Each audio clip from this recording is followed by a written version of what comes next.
By making peace with what is, you move more quickly to what is desired. It's just that simple. And so by making peace with it, we don't mean accepting it and asking it to stay longer.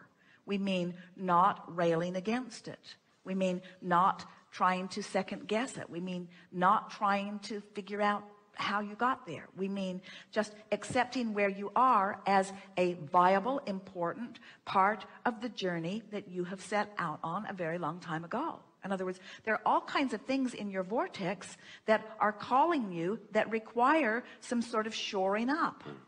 It would be like, and this is simplistic sounding, but it would be like when you go to a restaurant, and let's say it's a big place. So it would be like going to a restaurant that has the ability to provide you with wonderful things of all different kinds of cuisines, and sitting there with no comparative experience. All you've had so far is mother's milk and mush.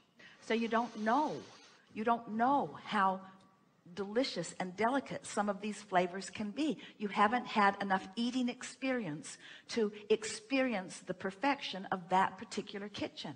It's way more advanced than your ability to enjoy it. And that's the way this physical world is for almost all of you. The potential for enjoyment is so much more than almost anyone is ready for, because you're not enjoying the contrast that causes you to define and decide.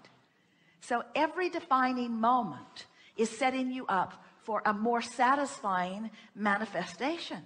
Every defining moment, every single defining moment, every rascal, every moment of abuse, every moment of misunderstanding, every moment of sickness, every moment of anything unwanted has sharpened your ability to understand, to not only understand the difference between unwanted and wanted, but to allow yourself the experience of having it. You see, that's what true allowing is. That's the best utilization of this contrasting world in which you are involved. But it's also the best balance for a physically focused non-physical energy. What is doesn't mean diddly squat, except that it's the beginning of what's coming next. You live in a time-space reality because it's fun to perceive relationships. It's fun to understand distance. It's fun to understand space. In other words, don't you like being in this room, but don't you like knowing that there's outside? Don't you like being on the ground, but don't you like seeing your world from the air?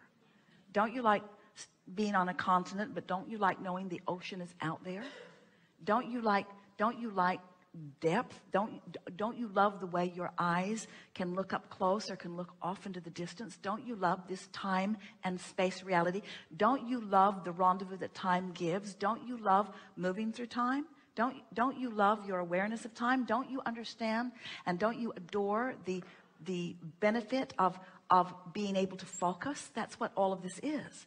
So as you embrace what is as the advantage of the launch, but you anticipate the thrill of the launch, that's the best of all the worlds, you see. That's the best of all the worlds. So it's time to make peace with every bit of it and just lean vortex.